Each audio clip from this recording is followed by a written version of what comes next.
আদম আলাইহিস সালাম তিনি হচ্ছেন আবুল বাশার, মানবমণ্ডলীর আদি পিতা। তিনি এই পৃথিবীর প্রথম মানুষ এবং প্রথম নবী। গোটা মানবমণ্ডলীর মধ্য থেকে আল্লাহ তাআলা আদম আলাইহিস সালামকে পৃথিবীর প্রথম মানুষ এবং প্রথম নবী হিসেবে বাছাই করেছেন। আর আমরা পৃথিবীতে যারা আছি আমরা সবাই হচ্ছে বানি আদম বা আদম আলাইহিস সালামের বংশধর। আল্লাহ তাআলা আদম আলাইহিস সালামকে সৃষ্টি করার অনেক আগে এই পৃথিবীতে প্রথমে জিন তৈরি করেছিলেন।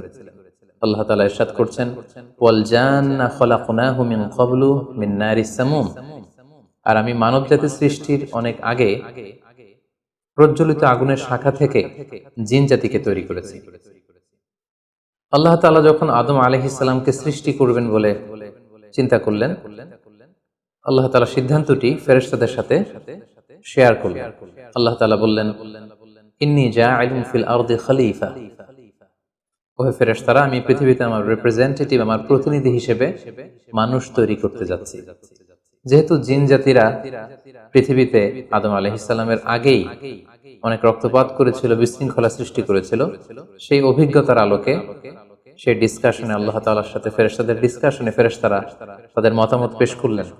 তারা বললেন তাদের অভিজ্ঞতার আলোকে, ক্বালু আতাজআলু ফিহা মান ইউফসিদু ফিহা ওয়া ইয়াসফিকুদ দিমা। অর্থাৎ, হে আল্লাহ, আপনি কি এমন কোন জাতি তৈরি করবেন যারা পৃথিবীতে ফাসাদ সৃষ্টি করবে, ক্যাওস করবে, রক্তপাত করবে? নাহনু নুসাব্বিহু বিহামদিকা ওয়া নুকদ্দিসু লাক। আমরা তো আপনার তাসবিহ পড়ি, আপনার প্রশংসা করি, আমরাই তো ভালো, কেন আপনি আবার মানুষ বানাতে যাবেন? আল্লাহ তাআলা বললেন, ইন্নী আ'লামু মা লা তা'লামুন। হে ফেরেশতারা, আমি এমন কিছু জানি যেটা তোমরা জানো না।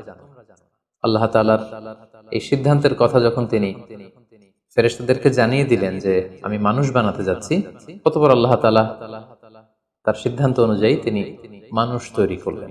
আদম আলাইহিস সালাম হচ্ছে পৃথিবীর সর্বপ্রথম মানব। তিনি আদম আলাইহিস সালামকে মাটি থেকে তৈরি করেছেন। এই ভূপৃষ্ঠের যত জায়গায় যত ধরনের মাটি আছে, সব মাটিগুলোকে সেখান থেকে কিছু কিছু অংশ নিয়ে আল্লাহ তাআলা আদম আলাইহিস সালামকে তৈরি করলেন। আল্লাহ তাআলা ইরশাদ করছেন, ইন্নী খালিকুম বাশারাম মিন তিন। নিশ্চয় আমি মানব জাতিকে মাটি থেকে তৈরি করেছি।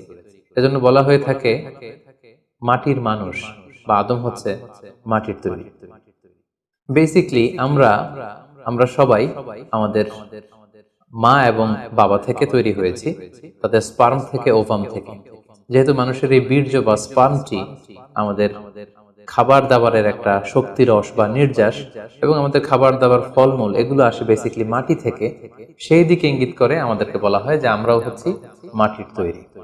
আদম আলাইহিস সালামকে আল্লাহ তাআলা সরাসরি মাটি থেকে তৈরি করলেন, এবং এই সৃষ্টি প্রক্রিয়ার তিনটি ধাপ ছিল।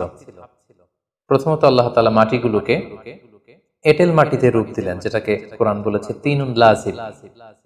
তারপর সেই এঁটেল মাটিতে আল্লাহ তাআলা বৃষ্টি বর্ষণ করলেন, ফলে সেটা হয়ে গেল হামাইম মাসনুন, মানে কাদামাটি। এরপর কাদামাটির সে দলা দিয়ে আল্লাহ তাআলা সেখানে হিট দিলেন, প্রচন্ড তাপ দিলেন। তাপ দিয়ে সেই মাটির দলাটিকে তিনি বানালেন সলসলিন কাল ফখর, ঠনঠনে পোড়া মাটি। এবং সেই ঠনঠনে পোড়া মাটির যে কাঠামো, আল্লাহ তাআলা আদম আলাইহিস সালামের স্ট্রাকচার দিলেন, কাঠামো দিলেন, এবং সেই কাঠামোর ভেতরে আল্লাহ তাআলা রূহের ফুৎকার দিলেন। আল্লাহ বললেন, ফাইদা সাওয়াইতুহু ওয়া নাফাখতু ফীহি মির রূহি। যখন আমি আদমকে তৈরি করলাম, তখন then I breathed into him my spirit, আমি তার ভেতরে আমার রূহের ফুৎকার দিলাম। ফলে আদম আলাইহিস সালাম জীবিত মানুষ হিসেবে সর্বপ্রথম আবির্ভূত হলেন। আমরা যদি সহিহ বুখারীর দিকে তাকাই, তাহলে দেখব যে সহিহ বুখারীতে সাইয়েদনা আদম আলাইহিস সালামকে যখন আল্লাহ তাআলা তার আকৃতি দিয়েছেন, অবয়ব দিয়েছিলেন, তার হাইট কত ছিল, কত লম্বা তিনি ছিলেন, সে ব্যাপারে সহিহ বুখারীতে এসেছে, ওয়াকানা তুলহু সিত্তুনা যিরাআন, 60 বিঘত তিনি লম্বা ছিলেন। আমাদের হাতের এই কনুই থেকে আঙ্গুল পর্যন্ত এই জায়গাটিকে বলা হয় 1 বিঘত। সেই হিসেবে তিনি ছিলেন 60 বিঘত লম্বা, 60 কিউবিট। এবং সহিহ মুসলিমের একটি বর্ণনা থেকে আমরা জানতে পারি, জুমার দিন আল্লাহ তাআলা আদম আলাইহিস সালামকে তৈরি করেছিলেন। ইয়াউমুল জুমআতি ফীহি খুলিকা আদম।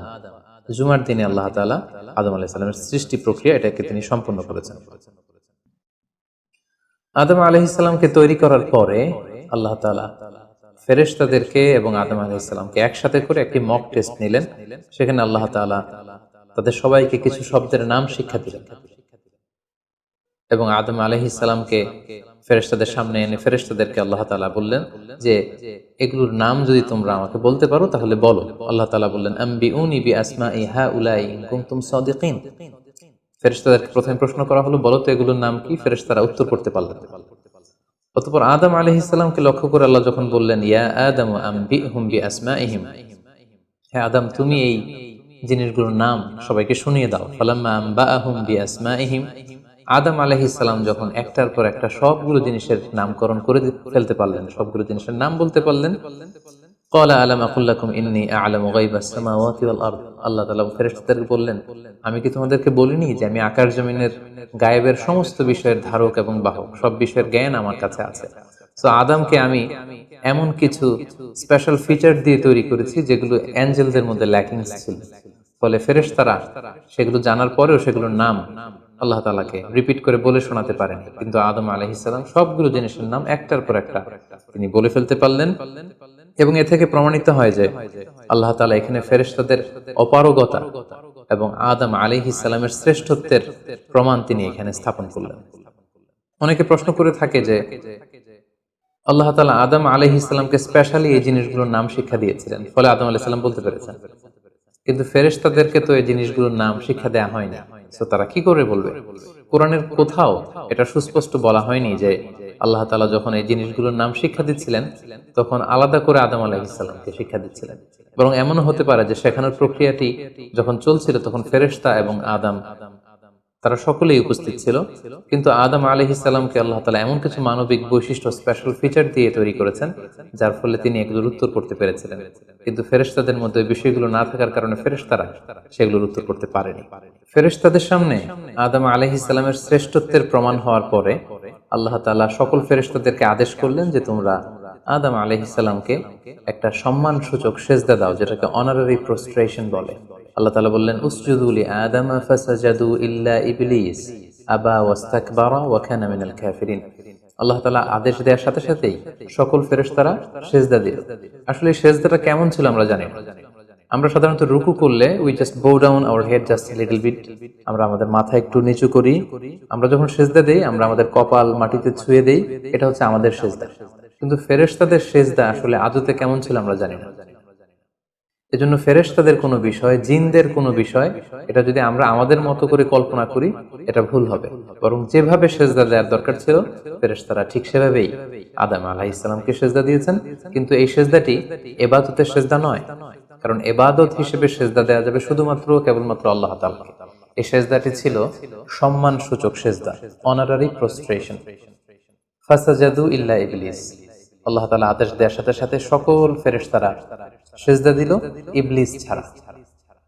আবা ওয়াস্তাকবারা ওয়া কানা মিনাল কাফিরিন, সে সিজদা দিতে অস্বীকৃতি জানালো, ফলে সে কাফিরদের অন্তর্ভুক্ত হয়ে গেল। এখন প্রশ্ন হচ্ছে হু ইজ দিস ইবলিস? ইবলিস কে? এতক্ষণ পর্যন্ত আমরা আল্লাহ তাআলার সাথে ফেরেশতাদের ডিসকাশন, শেয়ারিং শুনেছি। আদম আলাইহিস সালামকে হঠাৎ করে সৃষ্টি করলেন, কিন্তু নাও এ নিউ ক্যারেক্টার অ্যাপিয়ার্ড, নতুন একটি ক্যারেক্টার চলে এসেছে, সেটা হচ্ছে ইবলিস। ইবলিস হচ্ছে এক মহাজ্ঞানী সত্তা, যে হচ্ছে কানা মিনাল জিন। কোরআন আমাদেরকে কনফার্ম করেছে কানা মিনাল জিন্নি ফাফাসাকা আন আমরি রাব্বি। ইবলিস বা শয়তান বেসিক্যালি জিন জাতির অন্তর্গত। আমরা আমাদের আদম আলাইহিস সালামের আলোচনার শুরুতেই বলেছি যে আল্লাহ তাআলা মানব সৃষ্টির আগে এই পৃথিবীতে জিন তৈরি করেছিলেন। ইবলিস হচ্ছে সেই জিনের অন্তর্গত। সে ইবাদতে এত বেশি পরিশ্রমী ছিল, সে বেশি বেশি ইবাদত করতে করতে আল্লাহ তাআলার প্রিয় সত্তায়, প্রিয় ভাজনে পরিণত হয়েছে। ফলে আল্লাহ তাআলা তার স্ট্যাটাসকে অনেক হাই করে দিয়েছেন এবং ফেরেশতাদের সাথে থাকবার সুযোগ করে দিয়েছিলেন।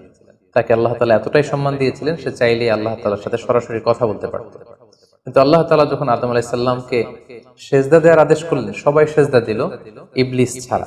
আল্লাহ তাআলা এ পর্যায়ে ইবলিসকে জিজ্ঞেস করলেন মা মানাআকা আল্লা তাসজুদা ইয আমারতুক, হে ইবলিস কিসে তোমাকে বাধা দিল সিজদা দিতে? কেন তুমি সিজদা দিলে না? সবাই যেখানে সিজদা দিল তুমি কেন সিজদা দিলে না? ইবলিস তখন উত্তরে বলল আনা খায়রুম মিনহু খালাকতানি মিন নার ওয়া খালাকতাহু মিন তিন, আমি আদমের চাইতে শ্রেষ্ঠ। সে আল্লাহর সাথে আর্গুমেন্ট দিতে শুরু করলো, লজিক দিতে শুরু করলো। সে যদি অন্তত এতটুকু বলতো যে আল্লাহ আপনি কেন আমাকে সেজদা দিতে বলছেন? আমি এটার সিগনিফিকেন্স, এটার কারণ জানতে চাই। অথবা আল্লাহ, আমি ভুল করে ফেলেছি, আপনি আমাকে ক্ষমা করুন। এর কোনোটাই না করে সে আল্লাহর সাথে আর্গুমেন্ট দিতে লাগলো। আর্গুমেন্টেটিভ একটা অ্যাটিটিউড তার মধ্যে গ্রো করলো। সে বলল, খলাকতানি মিন নার ওয়া খলাকতাহু মিন তিন। আপনি আমাকে সৃষ্টি করেছেন আগুন থেকে, আদমকে সৃষ্টি করেছেন মাটি থেকে। আগুন হচ্ছে ঊর্ধ্বমুখী, আগুনের লেলিহান শিখা দাউ দাউ করে উপরের দিকে উঠতে থাকে, আর মাটির চাকা ঢিলা, ছেড়ে দিলে নিচে পড়ে যায়। সো ঊর্ধ্বমুখী কোনো জিনিস তো নিম্নমুখী কোনো জিনিসের কাছে নত হতে পারে না। আমি কেন সেজদা দেব? সে যখন আল্লাহ তাআলার কাছে এইভাবে যুক্তি তর্ক স্থাপন করলো, আল্লাহ তাআলা তার র্যাঙ্কিং কে নষ্ট করে দিলেন। আল্লাহ বললেন যে তুমি বিতাড়িত, অভিশপ্ত, লাঞ্ছিত এবং ধিক্কৃত। আল্লাহ তাআলা তার যে হাই র্যাঙ্ক এবং স্ট্যাটাস, সেই পদমর্যাদা, তাকে পদমর্যাদাচ্যুত করা হলো। ফলে সে তার আগের অবস্থানে আর থাকলো না। সে আল্লাহ তাআলাকে এবার বলতে আরম্ভ করলো, ক্বাল আনজিরনি ইলা ইয়াউমি ইউবআসুন। হে আল্লাহ, এত বছর আমি ইবাদত করার পরে আপনার প্রিয় ভাজন হলাম, কিন্তু শুধু আদমকে সম্মান সূচক সেজদা প্রদর্শন না করার কারণে আপনি আমার স্ট্যাটাসকে নামিয়ে দিলেন, আপনি আমাকে ধিক্কৃত, অভিশপ্ত বলে ঘোষণা করলেন। তাহলে আমি আপনার কাছে একটা জিনিস চাই, সেটা হচ্ছে আনজিরনি ইলা ইয়াউমি ইউবআসুন। আপনি আমাকে কিয়ামত পর্যন্ত হায়াত দিন, যাতে আমি কিয়ামত পর্যন্ত বেঁচে থাকতে পারি। এবং সে শুধু আল্লাহর সাথে আর্গুমেন্ট দিয়েই ক্ষান্ত হয়নি, সে এ পর্যায়ে আল্লাহ তাআলাকে চ্যালেঞ্জ ছুড়ে দিল। বেসিক্যালি, যদিও ইবলিস এত এত ইবাদত করে আল্লাহ তাআলার প্রিয় হয়েছিল, ফেরেশতাদের পর্যায়ে চলে গিয়েছিল, আল্লাহ তাআলা তার সাথে ডিরেক্টলি কথা বলতো, কিন্তু ইবলিসের ভেতরে একটা সুপ্ত অহমিকা বোধ ছিল। আল্লাহ তাআলা চেয়েছেন এই ইনসিডেন্টের মধ্য দিয়ে সেই সুপ্ত অহমিকা বোধটা প্রকাশ করে দিতে। ইবলিস ভাবতো যে কেউ আমাকে ছাড়িয়ে যেতে পারবে না, আমি সবার চাইতে শ্রেষ্ঠ। সে বলেছিল, আনা খায়রুম মিনহু, আমি তার চেয়ে শ্রেষ্ঠ। তার ভেতরে যে সুপ্ত অহমিকা বোধ, এই যে অ্যারোগ্যান্স, এই যে ইগোইস্টিক সমস্যা, আল্লাহ তাআলা চেয়েছেন এই ঘটনার অবতারণা ঘটিয়ে ইবলিসের ভেতরকার এই অহমিকা বোধকে প্রকাশ করে দিতে, এবং সেটাই ঘটেছে। এবার সে আল্লাহ তাআলাকে চ্যালেঞ্জ দিয়ে বলল যে আল্লাহ, আপনি আমাকে কিয়ামত পর্যন্ত হায়াত দিন, লা আকউদান্না লাহুম সিরাতাকাল মুস্তাকিম। আপনার এই আদম সন্তান, বনি আদমের যারা পৃথিবীতে আসবে, তারা কি করে জান্নাতে যায় সেটা আমি দেখে নেব। আমি সিরাতুল মুস্তাকিমের সামনে বসে থাকবো, যাতে করে তারা সরল সঠিক পথ পেতে না পারে, তারা যাতে সত্যের পথে থাকতে না পারে। আমি তাদেরকে সুম্মা লাআতিয়ান্নাহুম মিন বাইনি আইদিহিম ওয়া মিন খালফিহিম ওয়া আন আইমানিহিম ওয়া আন শামাইলিহিম, সামনে থেকে, পেছন থেকে, ডান দিক দিয়ে, বাঁ দিক দিয়ে, সব দিক দিয়ে আমি তাদেরকে কুমন্ত্রণা দিব, ধোঁকা দিব, টেম্পটেশন দিব, হুইসপারিং করব। ওয়ালা তাজিদু আকসারাহুম শাকিরিন, আপনি তাদেরকে শুকরগুজার, কৃতজ্ঞ বান্দাদের অন্তর্ভুক্ত পাবেন না। আল্লাহ তাআলা বললেন, লামান তাবিআকা মিনহুম লাআমলাআন্না জাহান্নামা মিনকুম আজমাইন। তুমি আমাকে চ্যালেঞ্জ দিচ্ছ, ঠিক আছে, আমিও তোমার চ্যালেঞ্জ নিলাম, চ্যালেঞ্জ অ্যাকসেপ্টেড। তোমাকে এবং তোমাকে যারা ফলো করবে, ফলোয়ারদেরকে, তাদের সবাইকে দিয়ে আমি জাহান্নামকে পরিপূর্ণ করব।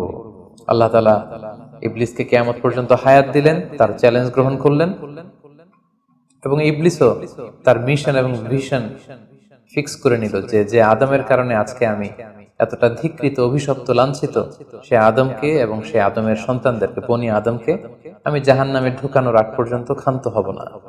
এবং আল্লাহ রাসূল সাল্লাল্লাহু আলাইহি ওয়াসাল্লাম বললেন যে ইন্না শাইতানা ইয়াজরি মিনাল ইনসানি মাজরাদ দাম, মানুষের রক্ত প্রবাহের সাথে ইবলিস মিশে যেতে পারে, সেখানে যে সে কুমন্ত্রণা দিতে পারে। সেই ঘটনার পর থেকে আল্লাহ তাআলার সৃষ্টি, দুইটি শক্তিশালী সৃষ্টির মধ্যে তৈরি হয়ে গেল চিরশত্রুতা, চির বিদ্বেষ, চিরদ্বন্দ্ব, শয়তান আর বনি আদম। আদম আলাইহিস সালামকে যখন সিজদা করতে বলা হলো, সবাই সিজদা করলো, কিন্তু ইবলিস সিজদা করলো না। এই ঘটনার পর আদম আলাইহিস সালাম কেমন যেন একটু একাকিত্ব এবং অস্থিরতা ফিল করতে লাগলেন, লোনলিনেস, কারণ তার কোনো সাথী নেই, সঙ্গী নেই, প্রতিবেশী নেই, বন্ধু নেই, বান্ধব নেই, কেউ নেই। মানুষ হিসেবে তিনি কেবল একা, বড়ই একা। তার এই অস্থিরতা, তার এই একাকিত্ব, তার এই লোনলিনেসকে আল্লাহ তাআলা বুঝতে পেরে তার একজন সঙ্গিনী তৈরি করলেন। তিনি হচ্ছেন হাওয়া আলাইহিস সালাম, এই পৃথিবীর প্রথম মানবী। এবং আল্লাহ তাআলা বললেন, ওয়াজআলা মিনহা যাওজাহা লিয়াসকুনা ইলাইহা। আল্লাহ তাআলা তার থেকেই তার একজন সাথী, তার সঙ্গিনী তৈরি করলেন, যার সান্নিধ্যে যে স্থির হতে পারে, সে প্রশান্তি পেতে পারে। অন্যত্র আল্লাহ তাআলা বলছেন খালাকা মিনহা যাওজাহা ওয়া বাসসা মিনহুমা রিজালান কাসীরাও ওয়া নিসাআ। আল্লাহ তাআলা আদমের মধ্য থেকে তার সাথীকে বা তার জোড়াকে অর্থাৎ হাওয়াকে তিনি তৈরি করলেন এবং এই আদম আর হাওয়া থেকে গোটা বিশ্বের সকল মানব মণ্ডলীকে তিনি তৈরি করেছেন। আদম আলাইহিস সালামের কোন জায়গা থেকে হাওয়া আলাইহিস সালামকে তৈরি করা হয়েছে? সহিহ বুখারীতে এসেছে খুলিকনা মিন তিলা, পাঁজরের হাড় থেকে। আদম আলাইহিস সালামের বাম পাঁজরের উপর দিকের বাঁকা হাড় থেকে আল্লাহ তাআলা হাওয়া আলাইহিস সালামকে তৈরি করেছেন। হাওয়া শব্দটি এসেছে আরবি শব্দ হাই থেকে। হাই মানে জীবিত, প্রাণবন্ত। যেহেতু জীবন্ত আদম থেকে ওনাকে সৃষ্টি করা হয়েছে, তাই তাকে হাওয়া বলা হয়।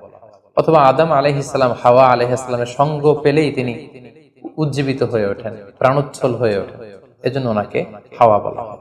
তাহলে পৃথিবীর প্রথম মানবী হাওয়া আলাইহিস সালামকে আল্লাহ তাআলা আদম আলাইহিস সালামের নিঃসঙ্গতা, একাকিত্ব এবং লোনলিনেস যে ফিলিংটা, এটা দূর করার জন্য তার একজন সঙ্গী তিনি ঠিক করে দিলেন, আদম এবং হাওয়া। ইংরেজিতে বলা হয় অ্যাডাম এন্ড ইভ। এবং আল্লাহ তাআলা তাদের দুজনকে জান্নাতে থাকবার পারমিশন দিলেন। আল্লাহ তাআলা বললেন ওয়াকুলনা ইয়া আদম উসকুন আনতা ওয়া যাওজুকাল জান্নাহ। আদম, তুমি আর তোমার স্ত্রী বা তোমার সঙ্গিনী দুজনে মিলে জান্নাতে থাকো।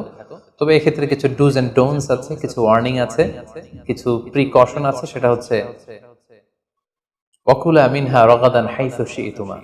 এই বাগানে, এই জান্নাতের যেখান থেকে মনে যায় তৃপ্তি সহকারে তোমরা উভয়ে খাও, কিন্তু ওয়ালা তাকরাবা হাযিহি শাজারাতা ফাতাকুনা মিনাল যালিমিন। জান্নাতের যেখান থেকে মনে চায় তোমরা খেতে পারো, পান করতে পারো, ঘুরে বেড়াতে পারো, আনন্দ উৎসব করতে পারো, কিন্তু ওয়ালা তাকরাবা হাযিহি শাজারা, এই গাছের ফল খাবে না। Be aware of this tree, এই গাছের কাছেও যাবে না। যদি যাও, যদি খাও, তাহলে ফাতাকুনা মিনাল যালিমিন, তোমরা জালিমদের অন্তর্ভুক্ত হয়ে যাবে। তাহলে আল্লাহ তাআলা আদম এবং হাওয়াকে জান্নাতে থাকার সুযোগ দিলেন। সেখানে কি করা যাবে, কি করা যাবে না সেটা বাতলে দিলেন, ডুজ এন্ড ডোন্টস দিলেন এবং ওয়ার্নিং দিয়ে দিলেন।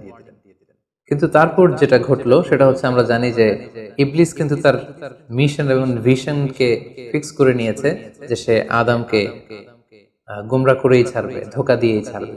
এবং সে অনুপাতে সে সামহাও জান্নাতে ঢুকে আদম এবং হাওয়া আলাইহিস সালামকে হুইসপারিং করে, টেম্পটেশন দিয়ে, কুমন্ত্রণা দিয়ে তাদেরকে বিভ্রান্ত করে ফেলল। কোরআন বলছে ফাওয়াসওয়াসা লাহুমা শাইতান লিইউবদিয়া লাহুমা মা উরিয়া আনহুমা মিন সাওআতিহিমা। শয়তান তাদের দুজনকে টেম্পটেশন দিয়ে, কুমন্ত্রণা দিয়ে ধোঁকার মধ্যে ফেলে দিল। শয়তান এসে বলল, আমাকে আল্লাহ সৃষ্টি করেছেন অনেক আগে, তোমাদেরকে সৃষ্টি করার আগে আল্লাহ তাআলা আমাদেরকে জানিয়েছিলেন যে তোমাকে এবং হাওয়াকে আল্লাহ তাআলা এই জান্নাতে রাখতে চান না, তোমাদের দুজনকে আল্লাহ পৃথিবীতে পাঠিয়ে দিতে চান। কারণ এখানে তারাই থাকতে পারবে যারা ফেরেশতা, তোমরা ফেরেশতা নও। আর এখানে পার্মানেন্টলি থাকার জন্য, রেসিডেন্সিয়াল পারমিটের জন্য একটা জিনিস লাগে, সেটা হচ্ছে ওই গাছের ফল খেতে হয়। যারা ওই গাছের ফল খেয়ে ফেলবে তারা এখানকার চিরকালীন বাসিন্দা হয়ে যাবে, তারা কখনো পৃথিবীতে যাওয়া লাগবে না। তো এজন্য আল্লাহ তাআলা তোমাদেরকে ফল খেতে নিষেধ করেছেন ওই গাছে। তোমরা যদি ওই গাছের ফল খেয়ে ফেলো তাহলে তোমরা এখানকার চিরস্থায়ী অধিবাসী হয়ে যাবে। কোনোভাবে আল্লাহ তাআলা তোমাদেরকে এখান থেকে তাড়াতে পারবেন না। কিন্তু আল্লাহ তাআলা চাইছেন তোমাদেরকে এখান থেকে তাড়িয়ে পৃথিবীতে পাঠিয়ে দিবেন। আমি তোমাদেরকে কসম করে বলছি, আমি তোমাদের ওয়েল উইশার, শুভাকাঙ্ক্ষী। শয়তান বলল যে ওয়াকাসামাহুমা ইন্নী লাকুমা মিনান নাসিহিন, নিশ্চয় আমি তোমাদের জন্য শুভাকাঙ্ক্ষী, তোমরা আমার কথা শোনো। যদি এখানে আরামে দিনাতিপাত করতে চাও তাহলে তোমরা এই ফল খাও, ফলে তোমাদেরকে আর কোথাও যাওয়া লাগবে না। আদম আলাইহিস সালাম আল্লাহ তাআলা সে দেয়ার ডুজ এন্ড ডোন্টস, সে ওয়ার্নিং এর কথা ভুলে তিনি এবং তার স্ত্রী ওই নিষিদ্ধ ফল থেকে খাওয়া শুরু করলেন। এবং খাওয়ার সাথে সাথেই ফালাম্মা যাকা শাজারাতা বাদাত লাহুমা সাওআতুহুমা ওয়া তাফিকা ইয়াখসিফানি আলাইহিমা মিন ওয়ারাকিল জান্নাহ। ওই নিষিদ্ধ গাছের ফল খাওয়ার সাথে সাথেই আদম আলাইহিস সালাম এবং হাওয়া আলাইহিস সালামের গায়ে যে জান্নাতি পোশাক ছিল, অটোমেটিক্যালি সেই পোশাক খুলে পড়তে আরম্ভ করলো। ওনারা উলঙ্গ হয়ে যেতে লাগলেন। তড়িঘড়ি করে ওনারা জান্নাতের বিভিন্ন পাতা এনে, বিভিন্ন লতা পাতা এনে ওনাদের প্রাইভেটকে ওনারা ঢাকলেন। এবং তখনই ওনারা বুঝতে পারলেন, আমরা কি করলাম, আমরা তো মহাভুল করে ফেলেছি, আমরা তো আল্লাহ তাআলার আদেশ অমান্য করেছি। আল্লাহ তাআলা সাথে সাথে বললেন, আলাম আনহাকুমা আন তিলকুমা শাজারা, আদম এটা তোমরা কি করলে, আমি তো এটা কখনো এক্সপেক্ট করিনি, আমি কি তোমাদেরকে নিষেধ করিনি এই গাছের ফল খেতে? এবং আমি কি তোমাদেরকে বলে দেইনি যে ইন্না শাইতানা লাকুম আদুউম মুবিন, শয়তান তোমাদের সুস্পষ্ট চিরশত্রু, কেন তোমরা এই কাজটা করলে?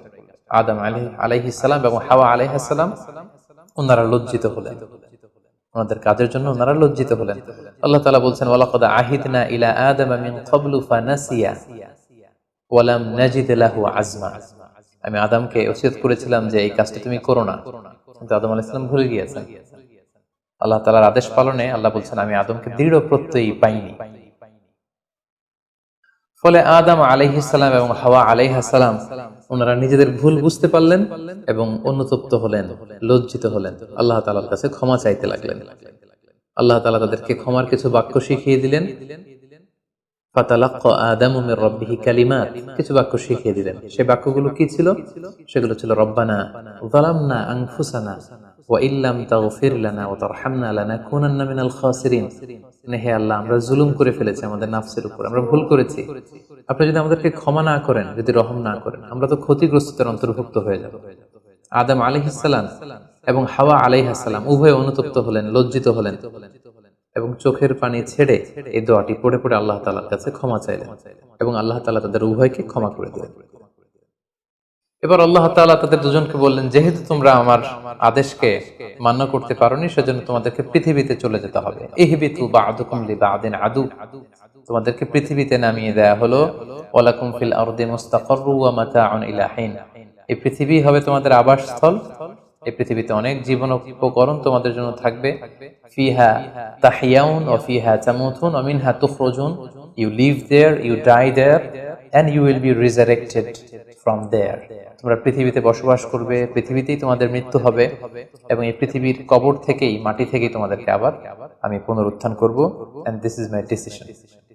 আদম আলাইহিস সালাম এবং হাওয়া আলাইহিস সালাম পৃথিবীর প্রথম মানব এবং মানবীকে জান্নাত থেকে আল্লাহ তাআলা পৃথিবীতে নামিয়ে দিলেন এবং আল্লাহ বললেন যে তোমাদেরকে নামিয়ে দিয়ে আমি ক্ষান্ত হচ্ছি না। ফাইম্মা ইয়াতিয়ান্নাকুম মিন্নি হুদান, আমার গাইডেন্স তোমাদের কাছে আসবে। ফামান তাবিআ হুদায়া ফালা ইয়াযিল্লু ওয়ালা ইয়াশকা, আমার দেয়া পথ নির্দেশিকা এবং গাইডেন্স যারা মেনে চলবে তারা কখনো পথভ্রান্ত হবে না, তারা কখনো গোমরাহ হবে না। অতঃপর আল্লাহ তাআলা তাদের দুজনকে পৃথিবীতে নামিয়ে দিলেন। আদম এবং হাওয়া কোথায় নামিয়ে দিলেন, এ ব্যাপারে ঐতিহাসিকদের মধ্যে মতভেদ পাওয়া যায়। কিছু কিছু ঐতিহাসিকগণ বলেন যে আদম আলাইহিস সালামকে মক্কা এবং তায়েফের মাঝখানে দাহনা নামক একটা জায়গা আল্লাহ নামিয়ে দিয়েছেন। কোন কোন বর্ণনা মতে পাওয়া যায় যে আদম আলাইহিস সালামকে আল্লাহ তাআলা ইন্ডিয়ান সাবকন্টিনেন্টে শ্রীলঙ্কার সিংহাল নামক একটা জায়গায় পাঠিয়েছেন এবং তারা সেখানে অ্যাডামস পিক নামে একটি পাহাড়ের কথা বলে থাকেন, যেখানে আদম আলাইহিস সালামের ফুটপ্রিন্ট বা পায়ের ছাপ সংরক্ষিত আছে বলে অনেক ঐতিহাসিকগণ মত প্রকাশ করেছেন। হাওয়া আলাইহিস সালামকে সৌদি আরবের জেদ্দা নগরীতে আল্লাহ তাআলা নাজিল করেন বলে অনেক ঐতিহাসিকগণ মতামত দিয়েছেন। তাহলে তারা পৃথিবীর এক এক দিকে এক একজন, অনেকদিন পরে তারা দুজন সৌদি আরবের জাবালে রাহমা, যেখানে বিদায় হজের ভাষণ দিয়েছিল আল্লাহ রাসূল সাল্লাল্লাহু আলাইহি ওয়াসাল্লাম, ময়দানটাকে বলা হয় ময়দানুল আরাফাত। আরাফাতের ময়দানে ওনারা আবার রিইউনাইটেড হয়েছেন এই পৃথিবীর থেকে। সম্মানিত, শুধু এ পর্যায়ে আমরা জানবো how was the life of Adam and Eve on earth. এই পৃথিবীতে আদম আলাইহিস সালাম এবং হাওয়া আলাইহিস সালামের একেবারে পৃথিবীর শুরুর দিকের জীবন পরিক্রমাটা কেমন ছিল, হাউ ওয়াজ দেয়ার লাইফ, কিভাবে তারা তাদের জীবন অতিবাহিত করেছেন। আমরা জানি যে তাদের দুজনের মাধ্যমেই হিউম্যান হিস্ট্রি শুরু হয়েছিল, মানব ইতিহাস। তাদের জীবন পরিক্রমাটা কিছুটা ভিন্ন, আমাদের চাইতে ভিন্ন, যেহেতু তারাই পৃথিবীর প্রথম মানব এবং মানবী। তাদের কোনো প্রতিবেশী নেই, তাদের কোনো বন্ধু বান্ধব নেই, পৃথিবীতে আর কোনো মানুষ তাদের আশেপাশে ছিল না, শুধু তারাই। তো সেক্ষেত্রে এক আল্লাহ তাআলার ইবাদত ছাড়া তাদের মৌলিক যে কাজটা ছিল সেটা ছিল পপুলেশন, কাল্টিভেশন এন্ড কনস্ট্রাকশন। কি করে জনসংখ্যা বৃদ্ধি করা যায় পৃথিবীতে, কি করে সন্তান লালন পালন করা যায়, কি করে চাষাবাদ করা যায়, কি করে ফার্মিং করা যায় এবং কি করে মানব সভ্যতার বিনির্মাণ করা যায়, এটাই ছিল পৃথিবীর প্রথম মানব এবং এই মানবীর প্রধানতম দায়িত্ব। যেহেতু ওনারা যদি নতুন প্রজন্ম তৈরি না করেন, ওনারা যদি চাষাবাদ না করেন, ওনারা যদি সভ্যতা বিনির্মাণ না করেন, তাহলে পৃথিবীতে মানব সভ্যতা টিকে থাকবে না। ফলে মৌলিক ইবাদতের পাশাপাশি এগুলোই ছিল ওনাদের কাজ। আল্লাহ তাআলা সব শিখিয়ে দিলেন কিভাবে গাছ রোপণ করতে হয়, কিভাবে চাষাবাদ করতে হয়, কিভাবে ছাগল, গরু এগুলো লালন পালন করতে হয় এবং সেখান থেকে কিভাবে দুধ দহন করে নিজেদের খাবারের যোগান দিতে হয়। বেসিক্যালি আদম আলাইহিস সালামের কাছে যে সহিফাগুলো নাজিল হয়েছিল সেখানে শরীয়তের মূলনীতির চাইতে কিভাবে পৃথিবী আবাদ করতে হবে এই বিষয়গুলোই বেশি স্থান পেয়েছিল। এক্ষেত্রে সবচেয়ে মজার ব্যাপার হচ্ছে আদম আলাইহিস সালামের এই জীবন পরিক্রমার সবচেয়ে গুরুত্বপূর্ণ একটি মজার বিষয় হচ্ছে যে কিছুদিন পরেই তাদের কুলকে আলোকিত করে, তাদের সংসারকে আলোকিত করে নতুন প্রজন্ম আসতে শুরু করলো। এবং আদম আলাইহিস সালাম এবং হাওয়া আলাইহিস সালামের মাধ্যমে যে সন্তানরা পৃথিবীতে আসতো তারা ছিল অলওয়েজ টুইন বেবি বা যমজ সন্তান হিসেবে আসতো। সর্বপ্রথম আল্লাহ তাআলা তাদেরকে একটি সন্তান, একটি ছেলে সন্তান এবং একটি মেয়ে সন্তান দিয়ে ধন্য করলেন এবং তারা তাদের নাম রাখলেন, ছেলেটির নাম রাখলেন কাবিল, মেয়েটির নাম রাখলেন আকলিমা। এবং তারপরের বছর আবারও হাওয়া আলাইহিস সালাম গর্ভবতী হয়ে সন্তান জন্ম দিলেন। সেক্ষেত্রেও একটি ছেলে একটি মেয়ে, কারণ এই ছেলে মেয়েদের বিয়ে দেওয়ার তখন পদ্ধতি ছিল এই বছর যেই ছেলে জন্মগ্রহণ করেছে সেই ছেলের সাথে পরের বছরের মেয়ের বিয়ে হতো এবং এই বছর যে মেয়ে জন্মগ্রহণ করেছে তার সাথে পরের বছরের ছেলের সাথে এভাবে ক্রসিং সিস্টেমে বিয়ে হতো। যেহেতু পৃথিবীতে আর কোনো মানুষ তাদের আশেপাশে ছিল না, ফলে নিজেদের ভাই বোনদের মধ্যে বিয়ে হতো, তবে ওলট পালট করে। তো এর ফলে বাই ডিফল্ট আদম আলাইহিস সালামের ছেলে কাবিলের ভাগ্যে এসে জুটলো তার পরের টার্নের যে বোন জন্মগ্রহণ করেছে হাবিলের সাথে, তার নাম ছিল লাবুদা।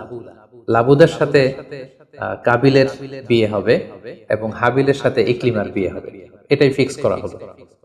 কিন্তু এখানে একটি সমস্যা দেখা দিল, সেটি হচ্ছে ইকলিমা ছিল খুবই সুন্দরী, she was a very beautiful lady.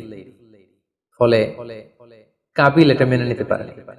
সে প্রশ্ন উত্থাপন করলো যে কেন আমি লাবুদাকে বিয়ে করব? লাবুদা হচ্ছে কিছুটা শ্যামলা প্রকৃতির, আমি তাকে বিয়ে করব না, বরং আমার সাথে আমার যে বোন জন্মগ্রহণ করেছে সে ইকলিমাকে আমি বিয়ে করব। আদম আলাইহিস সালাম বললেন, না, এটা আল্লাহর দেয়া আদেশ।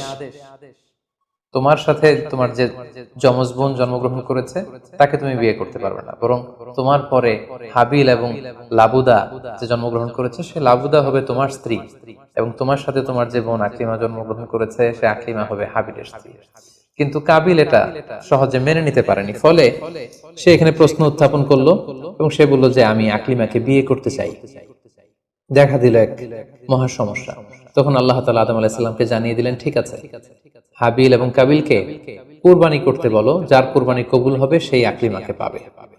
এবং তখন কুরবানির সিস্টেম ছিল কুরবানি করে চলে আসার পরে আকাশ থেকে আগুন এসে যেই কুরবানিকে ঝলসে দিত সেই কুরবানিটা আল্লাহ তাআলার কাছে কবুল হয়েছে বলে ধরে নেওয়া হতো। আদম আলাইহিস সালামের ছেলে কাবিল বেসিক্যালি চাষী ছিল, সে এক বস্তা গম আল্লাহর রাস্তায় কুরবানি করলো। আর হাবিল সে মেষ চড়াতো, ছাগল চড়াতো, সে একটি বকরি জবাই করে আল্লাহর রাস্তায় কুরবানি করলো এবং তারা অপেক্ষা করতে লাগলো যে কার কুরবানি কবুল হয়। দেখা গেল আকাশ থেকে আগুন এসে হাবিলের বকরি বা ছাগলটাকে ঝলসে দিয়েছে, কিন্তু কোনো আগুন এসে কাবিলের গমের বস্তাকে বা গমের স্তূপকে ঝলসে দেয়নি। ফলে প্রমাণিত হলো যে হাবিলের কুরবানি আল্লাহ তাআলার দরবারে কবুল হয়েছে এবং আল্লাহ তাআলার দেয়া আগের বিধান অনুযায়ী হাবিলই আকলিমাকে বিয়ে করার সুযোগ পাবে। এই কথাটি আল্লাহ তাআলা খুব সুন্দর করে কোরআনুল কারীমে উল্লেখ করেছেন। আল্লাহ বলছেন, ফাতুকুব্বিলা মিন আহাদিহিমা ওয়া লাম ইউতাকাব্বাল মিনাল আখার। তাদের একজনের কুরবানি কবুল হলো, আরেকজনেরটি হলো না। ফলে হাবিল আকলিমাকে বিয়ে করার সুযোগ পেল। কিন্তু কাবিল এতে আরো প্রচন্ড জেলাসি ফিল করতে লাগলো। সে হিংসায় জ্বলে পুড়ে অত্যন্ত রেগে গিয়ে বলল, লা আক্তুলান্নাক, হাবিল আমি তোমাকে হত্যা করব, তোমাকে হত্যা করে হলেও আমার সুন্দরী বোন আকলিমাকে আমি ছিনিয়ে নিব। তখন হাবিল বলতে লাগলো যে লা ইন বাসাত্তা ইলাইয়া ইয়াদাকা লিতাকতুলানি মা আনা বিবাসিতি ইয়াদি ইলাইকা লিআকতুলাক।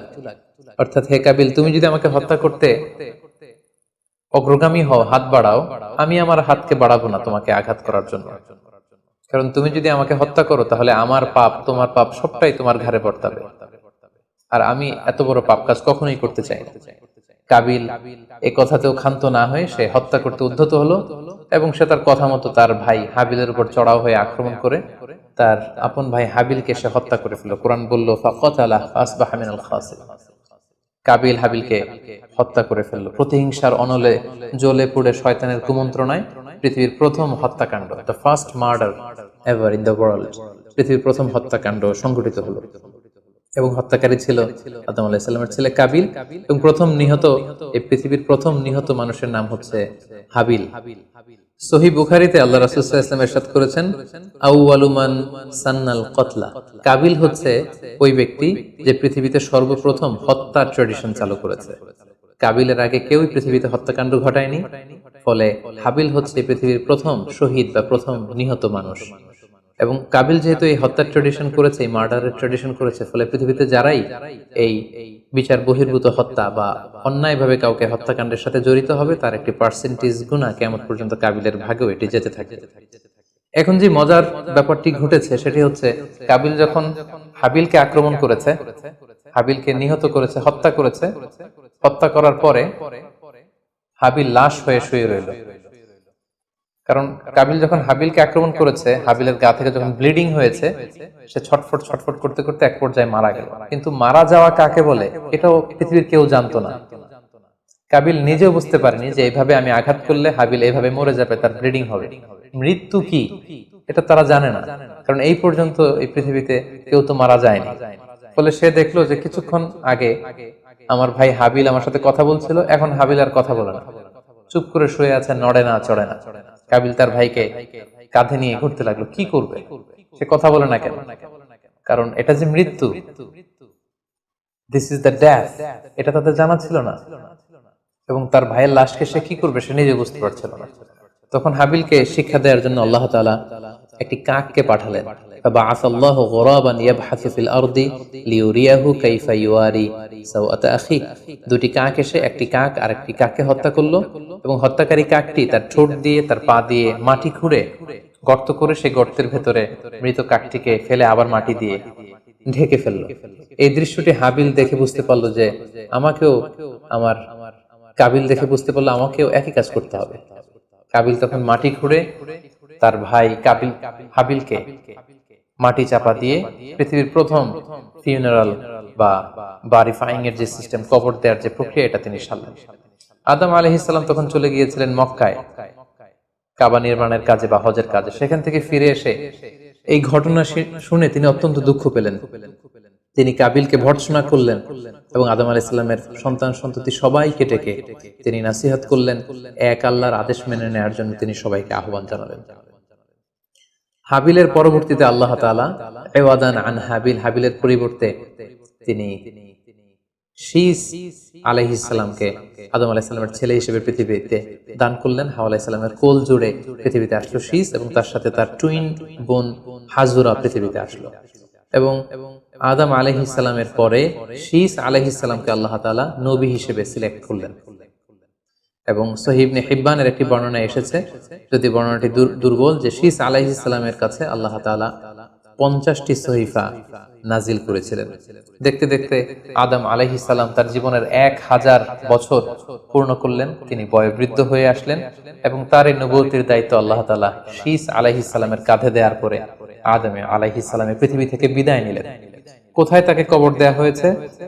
ঐতিহাসিকদের মধ্যে একাধিক মত পাওয়া যায়। কোন কোন বর্ণনা মতে ওনাকে মক্কাতে কবরস্থ করা হয়েছে, কোন কোন ঐতিহাসিক বর্ণনা মতে ওনাকে বাইতুল মাকদাসে কবরস্থ করা হয়েছে।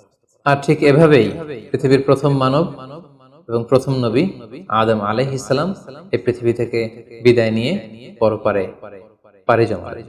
সম্মানিত সুধী, আদম আলাইহিস সালামের এই জীবনী থেকে আমাদের জন্য কি শিক্ষা?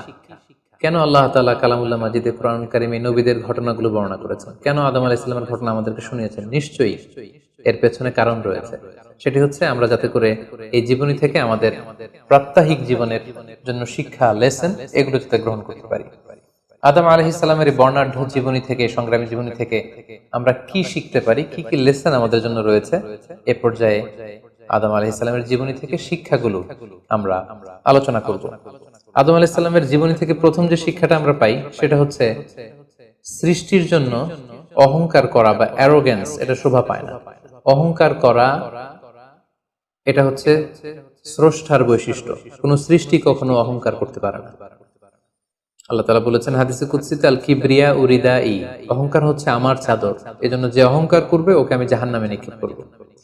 কিন্তু শয়তানের ক্ষেত্রে আমরা এই মিস্টেকটাই দেখেছি, সে অহংকারের ফাঁদে পা দিয়ে আল্লাহ তাআলার আদেশ অমান্য করেছে এবং সে ধিক্কৃত অভিশপ্ত একটা সত্তায় পরিণত হয়েছে এবং সে বলেছে যে আনা খায়রুম মিনহু, আমি আদমের চাইতে শ্রেষ্ঠ। কোন বিশ্বাসী, কোন প্র্যাকটিসিং মুসলিম কখনো নিজেকে বড় মনে করতে পারে না। ইসলাম আমাদেরকে এটা শেখায় না। নিজেকে বড় মনে করা এটা হচ্ছে শয়তানের স্বভাব, যেটা আমরা আদম আলাইহিস সালাম এবং শয়তানের যে ঘটনা ইনসিডেন্ট সেখান থেকে আমরা জানতে পারলাম। নিজেকে বড় মনে করা এটা শয়তানের অ্যাটিটিউড। বিশ্বাসীরা কখনো নিজেকে বড় মনে করে না, তারা কখনো অ্যারোগ্যান্ট অ্যাটিটিউডের হতে পারে না।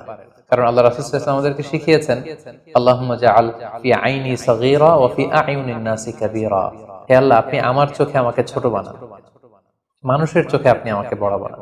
আপনি নিজেকে কখনো বড় বলে উপস্থাপন করতে পারবেন না। আপনি বড় এটা আপনার মুখে বলা শোভা পায় না, বরং আপনি বড় কিনা ছোট এটা মানুষ প্রমাণ করবে, সেটা মানুষ ডিসাইড করবে। এজন্য আল্লাহ রাসূল সাল্লাল্লাহু আলাইহি ওয়াসাল্লাম বলতেন, হে আল্লাহ আমার চোখে আপনি আমাকে ছোট বানান, মানুষের চোখে আপনি আমাকে বড় বানান। তাহলে আদম আলাইহিস সালাম এবং ইবলিসের এই ঘটনা থেকে আমরা প্রথম যে শিক্ষাটা পাই সেটা হচ্ছে আমরা যেন কখনো আমাদের অন্তরে অহমিকা বোধ লালন না করি, আমরা যেন এই ইগোইস্টিক সমস্যাতে না ভুগি, আমরা কখনো যেন অহংকারী না হই, বরং আমরা যেন বিনয়ী হতে পারি। বিনয়ী বান্দাদেরকে আল্লাহ তাআলা পছন্দ করেন। নিজেকে বড় মনে করা এটা হচ্ছে শয়তানের স্বভাব এবং সে নিজেকে বড় মনে করেই চির অভিশপ্ত হিসেবে চিহ্নিত হয়েছে। আদম আলাইহিস সালামের ঘটনা থেকে আরো একটি শিক্ষা আমরা যেটি পাই সেটি হচ্ছে শয়তানের প্রথম মিশন ছিল মানুষের দেহ থেকে পোশাক খুলে ফেলা। আই রিপিট, আমি আবারও বলছি, মানুষের দেহ থেকে পোশাক খুলে ফেলা, নগ্নতা বা অশ্লীলতা, এটা হচ্ছে শয়তানের প্রধান হাতিয়ার। আমরা এই ঘটনা থেকে জেনেছি যে আদম আলাইহিস সালাম এবং হাওয়া আলাইহিস সালাম তারা যখন ওই নিষিদ্ধ গাছ থেকে ভক্ষণ করলেন, তারা যখন নিষিদ্ধ ফলটি খেয়ে ফেললেন, সাথে সাথে জান্নাতের পোশাক তাদের দেহ থেকে খুলে পড়ে গিয়েছে। এবং কেন আদম আলাইহিস সালাম এবং হাওয়া আলাইহিস সালামকে শয়তান ওয়াসওয়াসা দিয়েছিল? সূরা আরাফে আল্লাহ বলছেন, লিউরিয়াহুমা সাওআতিহিমা, যাতে করে তাদের প্রাইভেট, তাদের লজ্জাস্থান প্রকাশিত হয়ে পড়ে। তাহলে আমরা এই ঘটনা থেকে আরো যে শিক্ষাটি পাই সেটি হচ্ছে নগ্নতা এবং অশ্লীলতা হচ্ছে শয়তানের প্রধান হাতিয়ার। বর্তমানে আমরা সেটাই দেখতে পাচ্ছি যে শয়তান আমাদের পোশাককে খাটো করতে চাচ্ছে। দিনকে দিন আমাদের পোশাকের ধরন এমন হতে যাচ্ছে, বিশেষ করে আমাদের বোনদের বা নারীদের পোশাকের দিকে যদি আমরা তাকাই, এটা ছোট হতে হতে এমন একটা পর্যায়ে চলে যাচ্ছে, এর মাধ্যমে কিন্তু এই নিউডিটি বা নগ্নতা এবং অশ্লীলতার ছড়াছড়ি আমাদের সমাজে খুব বেড়ে গিয়েছে। এবং এটা ছিল শয়তানের প্রধান হাতিয়ার। আমাদের আদি পিতা এবং আদি মাতাকে এই নগ্নতা এবং অশ্লীলতার মাধ্যমেই, তাদের দেহ থেকে পোশাক খোলার মাধ্যমে কিন্তু শয়তান প্রথম তার শত্রুতা প্রকাশ করতে পেরেছিল।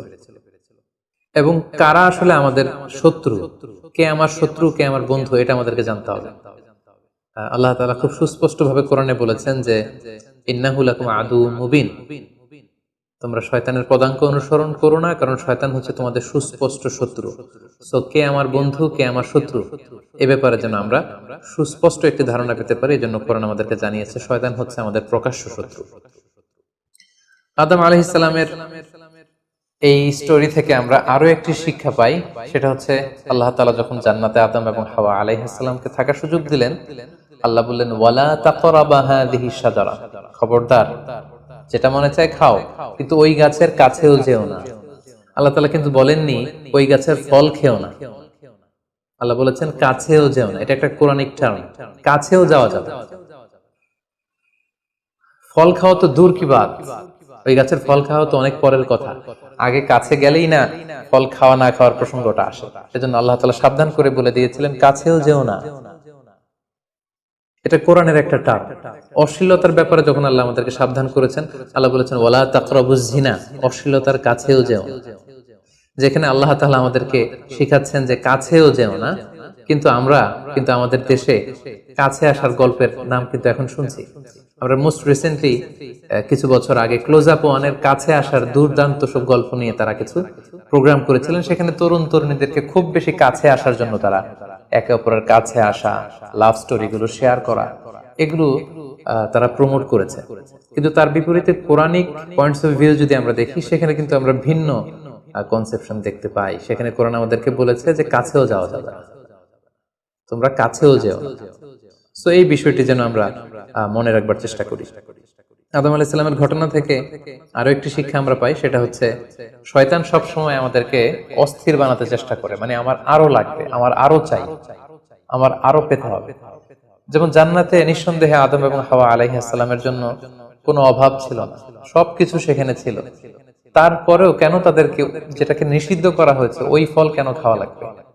শয়তান এসে সেই কাজটাই করেছে। শয়তান বোঝাতে চাচ্ছে তোমাদের আরো লাগবে, আরো। এই অফুরন্ত খাবার এবং নাজ নেয়ামতে তোমাদের হবে না, বরং যেটা আল্লাহ নিষেধ করেছে ওইটাতেই যেতে হবে। সো এটা হচ্ছে শয়তানের একটা ধোঁকা দেওয়ার পদ্ধতি। শয়তান সবসময় আমাদেরকে আরো চাই, আমাদের আরো লাগবে, আরো পাওয়ার জন্য শয়তান আমাদেরকে উৎসাহিত করে। এরকম আরো আরো করে যখন আমরা এসবের পেছনে ছুটতে থাকি, ফলে আমরা অস্থির হয়ে উঠি। শয়তান কখনোই চায় না আমরা যেন প্রশান্ত চিত্তের অধিকারী থাকি, আমরা যেন ধীরস্থির থাকি। আপনি যখনই ধীরস্থির হবেন, আল্লাহর সিদ্ধান্তে যখন আপনি সন্তুষ্ট হবেন, তখনই আপনার মনে একটা প্রশান্তি চলে আসবে। ফলে আপনি তখন আল্লাহকে নিয়ে ভাবার সুযোগ পাবেন, আপনার জীবনকে নিয়ে সন্তুষ্ট হবেন। তখন আপনার মধ্যে একটা কামনেস, একটা ট্রায়াঙ্কুলিটি চলে আসবে। কখনোই শয়তান এটা চায় না, বরং শয়তান সবসময় একটা প্রতিযোগিতার মধ্যে রেখে আরো লাগবে, আরো চাই, এরকম একটা উন্মাদনা, অস্থিরতা শয়তান সবসময় আমাদের কাছে, আমাদের মধ্যে ছড়িয়ে দিতে চায়। এই গল্প থেকে আমরা আরো একটি জিনিস শিখতে পারি, সেটা হচ্ছে দ্য পাওয়ার অফ দোয়া। দোয়ার যে কত বড় শক্তি, একটু খেয়াল করে দেখুন যে আল্লাহ তাআলা শয়তানের দোয়াও কিন্তু ফিরিয়ে দেয়নি, কিন্তু আমরা অল্পতে নিরাশ হয়ে যাই। শয়তান বলেছিল, আল্লাহ তুমি আমাকে চিরকাল বেঁচে থাকার সুযোগ দাও, লম্বা হায়াত দাও। আল্লাহ এই দোয়া কবুল করলেন। শয়তান বললেন, আল্লাহ আমি ডানে বায়ে সামনে পেছনে সব দিক থেকে যেন আদম এবং হাওয়াকে, মানুষকে কুমন্ত্রণা দিতে পারি, তুমি সুযোগ দাও। আল্লাহ সুযোগ দিলেন, আল্লাহ দোয়া কবুল করলেন। শয়তান বলল, আল্লাহ আমি যেন মানুষের শিরায় উপশিরায় রক্তের প্রবাহের ভেতরে ঢুকে যেন আমি টেম্পটেশন দিতে পারি। আল্লাহ তাআলা এটাও কবুল করলেন। তো যে আল্লাহ তাআলা শয়তানের দোয়া কবুল করে ফেলতে পারেন, সে আল্লাহ তাআলাকে আমাদের দোয়া কবুল করবেন না? অবশ্যই করবেন। তো সেক্ষেত্রে দোয়ার মতো দোয়া করতে হবে। সিনসিয়ার দোয়া ইজ লাইক এ মিসাইল। আপনি যদি সিনসিয়ারলি দোয়া করেন, এটা মিসাইলের মতো। মিসাইল হামলা করলে যেমনি লক্ষ্যবস্তুতে যে ভেদ করে, তেমনি দোয়ার মতো যদি দোয়া করা যায়, চাওয়ার মতো যদি আল্লাহ তাআলার কাছে চাওয়া যায়, সেই দোয়াটাও আল্লাহ তাআলা কবুল করবেন। দোয়া ইজ ইটস অ্যান আর্ট, এটা একটা শিল্প। কেমন করে চাইতে হয়, কেমন করে দোয়া করতে হয়, সেটাও জানতে হয়। সো আমরা যখন আল্লাহ তাআলার কাছে চাইবো, আমরা যেন খুব সিনসিয়ারলি চাই। 5 নাম্বার যেই শিক্ষাটি আমরা পাই, সেটা হচ্ছে রিপেন্টেন্স, অনুতপ্ত হওয়া। শয়তানও আল্লাহর আদেশ অমান্য করেছে, আদম আলাইহিস সালামও আদেশ অমান্য করেছে। আল্লাহ বলেছেন সেজদা দাও, শয়তান সেজদা না দিয়ে আদেশ অমান্য করল। আল্লাহ তাআলা আদমকে বলেছেন এই গাছের কাছে যেও না, আদম আলাইহিস সালাম ভুল করে খেয়ে তিনিও আদেশ অমান্য করলেন। পার্থক্যটা কোথায়? পার্থক্য হচ্ছে শয়তান ভুল করে সে ভুলের উপর অটল থেকে গিয়েছিল, অহংকার করেছিল, কিন্তু আদম আলাইহিস সালাম ভুল করে তিনি অনুতপ্ত হয়েছিলেন। শয়তান ভুল করে ভুলের উপর স্থির থাকে, আর আল্লাহর প্রিয় বান্দারা ভুল করে তারা আল্লাহ তাআলার কাছে ক্ষমা চায়। আমরা মানুষ হিসেবে আমাদের ভুল হতেই পারে, এটা খুবই স্বাভাবিক। কুল্লুকুম খাত্তা, তোমরা সবাই পাপী, ওয়া খায়রুল খাত্তাইনা তাওয়াবুন। এই পাপীদের মধ্যে সবচেয়ে শ্রেষ্ঠ পাপী হচ্ছে যে পাপী পাপ করার পরে আল্লাহ তাআলার কাছে তওবা করে, অনুতপ্ত হয়। অনুতপ্ত বান্দার চোখের পানির যে কত পাওয়ার, জাহান্নামের আগুন কোনো কিছু দিয়ে নেভানো সম্ভব না, কিন্তু অনুতপ্ত বান্দার চোখের পানি দিয়ে জাহান্নামের আগুন নিভে যায়। একজন বান্দা যখন ভুল করে, পাপ করে, ভুল বুঝতে পেরে অনুতপ্ত হয়ে চোখের পানি ছাড়ে, তার চোখের পানি চোখ বেয়ে, তার নাকের ডগা বেয়ে মাটিতে পড়ার আগেই আল্লাহ অনুতপ্ত বান্দার সব গুনাহ মাফ করে দেন। তাই আমরা যেন আল্লাহ তাআলার কাছে অনুতপ্ত হতে পারি। শয়তান আল্লাহকে সেদিন চ্যালেঞ্জ দিয়ে বলেছিল, আল্লাহ আমি দেখে নেব কি করে তুমি তোমার বান্দাদেরকে জান্নাতে ঢুকাও। আল্লাহ তাআলা বললেন, চ্যালেঞ্জ অ্যাকসেপ্টেড, তোমার চ্যালেঞ্জকে আমিও গ্রহণ করলাম। তুমি আজীবন আমার বান্দাদেরকে ধোঁকা দিবে, কিন্তু আমার বান্দা যখন অনুতপ্ত হয়ে চোখের পানি ছেড়ে ক্ষমা চাইবে, আমি জীবনের সব গুনাহ মাফ করে দেব। সো অনুতপ্ত হয়ে আল্লাহর কাছে চাওয়ার এই সুযোগকে যেন আমরা নষ্ট না করি। আমরা যেন ভুল করলে আল্লাহ তাআলার কাছে ক্ষমা চাই, আমরা যেন তাওবা করে ফিরে আসি। 6 নাম্বার যে শিক্ষাটি আমরা আদম আলাইহিস সালামের গল্প থেকে পাই, সেটা হচ্ছে our life is full of struggle. আমাদের জীবনটা হচ্ছে খুবই স্ট্রাগল করে এই জীবনটাকে লিড করতে হয়। এখানে অনেক এফোর্ট দিতে হয়। দুনিয়াকে বলা হয় দারুল আসবাব, পরিশ্রম করে, লড়াই করে নিজের অবস্থানকে এখানে জানান দিতে হয়।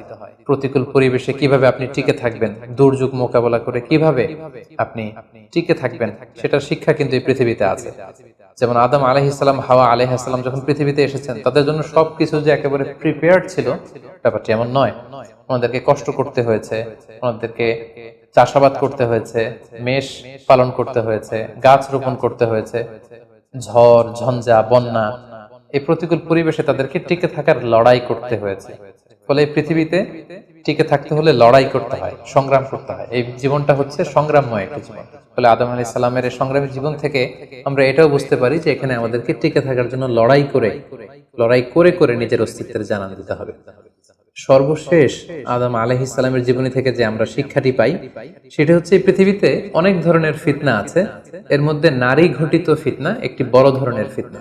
এবং এই পৃথিবীর প্রথম যে হত্যাকাণ্ড, সেটা নারী ঘটিত কারণেই হয়েছে।